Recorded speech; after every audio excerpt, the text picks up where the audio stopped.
Hey, good morning, everybody. My name's Tom Fleming, and I'm here with my good friend that I've known since 2005, Tiffanie Kellog. And I'm here to support her because our friendship has just been amazing through the years as we've helped thousands of people. And speaking of helping thousands of people, Tiffany has her fourth book coming out this Thursday. She's got an event from 1:30 to 4:30. I hope you can make it. Tiffany, what's this book all about, and how did it come to be? What inspired you to create it? Yeah, so the book is called The Entrepreneur's Guide to More Free Time, and I actually kind of started it in 2017. And I say I kind of started it because I created a program that at the time was called More Time, and then it was called 13 Months a Year, and now it landed on a more universal name of The Entrepreneur's Guide to More Free Time. But what I found was, as you and I were working together to train entrepreneurs on how to grow their business by referral, when we talked about, okay, you need to motivate your network, you need to go to these events, you need to do these things, they're like, we don't have any time. And I'm Hmm. like, all of the time hacks that I had developed over the dozen years since you and I started working together, I'm like, okay, maybe I could put this together as a program. And I did. So it started out as a program in 2017. And this year I decided, okay, it's time to take this program that I've taught, hundreds of times and put it into a book format. Yeah, I've taken that program a couple of times, and it is profound. And as I reflect on my 30 years as an entrepreneur, time is absolutely your number one challenge. Mhm. I like to say my mind works faster than my butt does. I get 1,000 ideas and only time to implement three of them. Um, Yeah. so I think this book is super valuable, what you're offering to people, because as people save time, they're going to increase their return on investment, increase the profitability of their business, which I think is such a gift to people that you are going to be reading this book, you're going to be working with. Again, Thursday, 1:30 to 4:30 is the opportunity to learn more about how to save 3 hours a day every day. My God, I just got to thinking that's 15 hours a week times 50, 52 weeks. That's a lot. Huge, huge amount of time. And you're not even counting weekends. I count the weekends. Wow. Okay. Okay. Three times three. Yeah, no, I'm not doing the math. It's over 1,000 hours a year. Like All you right. Very could say. good. Think of how I think about how much I could get done with an extra 1,000 hours a year. Oh my God.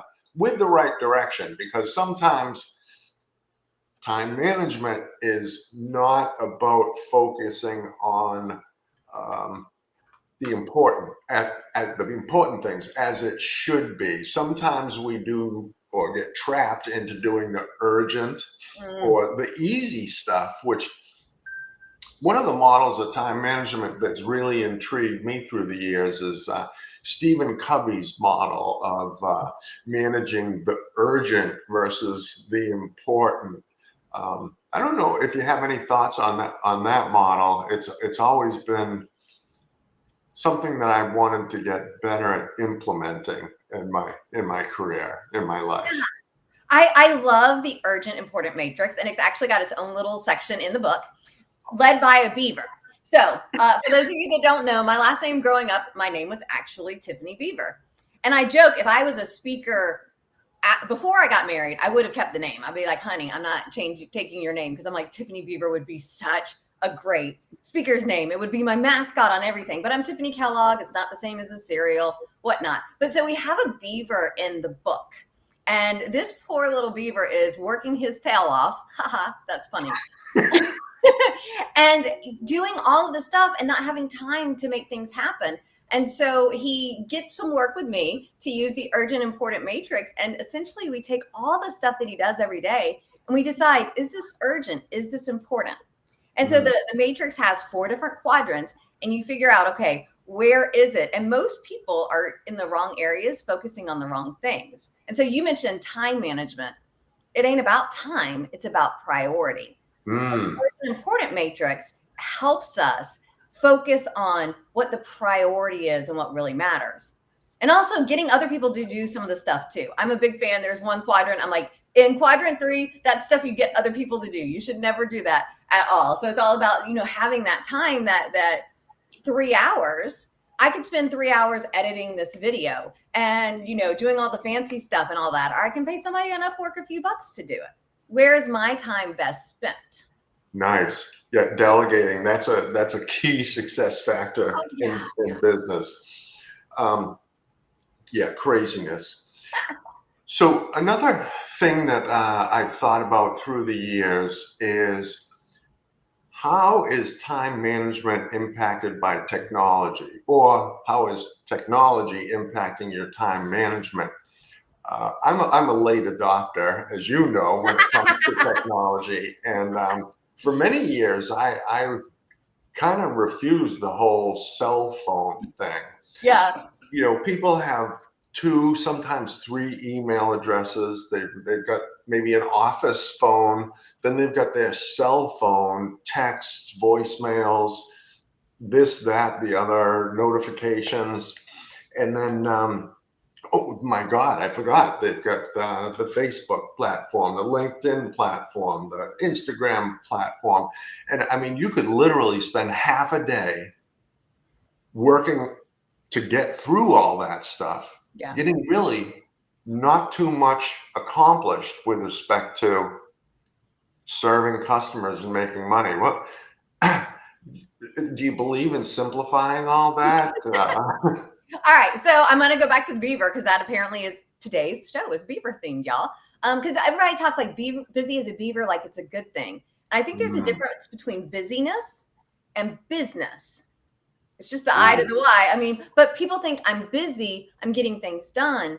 However, if you are spending all of your time all over the place, it's one of those things. Can we concentrate? And I think you said it earlier, can I do 1,000 things? I've got time for 3 things. And so I think the more that you can simplify life, the better. Now, I understand that for some people, they have to have a work phone and a home phone because of the company that they're with, or things of that nature. Or they have to have the email for work or whatnot. And if you have to, you have to. Otherwise, I'm a big believer in one. Yeah. So, it's kind of like the one ring to rule it all. It's the one system to rule it all. And whether you want to do Microsoft and have where you're able to get your Outlook to sync to your calendar. I've spent a long time since I used Outlook, but or if you're in Google, or if you're in Apple, whatever you are, the key to really simplifying that is making sure that all of your devices, if you have multiple devices, because I get it, most of us do, we've got a smartphone, we've got a tablet, we have a laptop, we have, there's just so many devices. Yeah, I'm going to stop. We can, if they're all communicating with each other, at least then we're not having to check it on multiple devices, because that is something that some people fall into. They cleared off their email off their phone, but not off their computer. And so they have to do it multiple times, which isn't exactly what you meant, but I felt like we needed to address that too. With the emails, to me, one email, one calendar. Like, again, I get that sometimes you have to do what the company or the organizations or different things that you're working with do. But like, I know I have 2 Google calendars that I subscribe to. So they show up on my calendar. So I still see it. So if you have like a work calendar that's different than your personal calendar, like, don't ask me how to do this. Go ask AI, go ask Google, go ask a 12-year-old. They'll know how to do this. But you be able to sync it so they communicate. So it's there. And I think that, and when it comes to email, I'm a believer in read each email once and only once, period. And you're so good at that. You are. Because if not, I'll get an anxiety attack. If I go into my email box, like I was under the weather last week. And so I had in 3 digits of emails that I needed to go through. And I was like, oh my gosh, this is giving me anxiety. I have no idea how these people with 10,000 emails do it. Like, I just can't fathom it. No. Yeah. That's one of the things that saves me time, because instead of reading an email, I'll do this later, reading it again the next day. I'll read this later, reading it again the next day. I'll read this later. And then you've read the email like 15 times and not done anything with it. It's do it once and get it done. I love it. Well, my goal today was not necessarily to take up everybody's time, so I wanted to keep this brief. And hopefully on Thursday at this event, say 3 hours a day, which again is going to launch Tiffany's fourth book, maybe you'll address the whole idea of why we shouldn't be doing the easy things first in Mhm. our day, because that's what I tend to do. I need my little warm up period, if you will, which is just an excuse not to get into the most important things, the projects that are going to help my business move forward.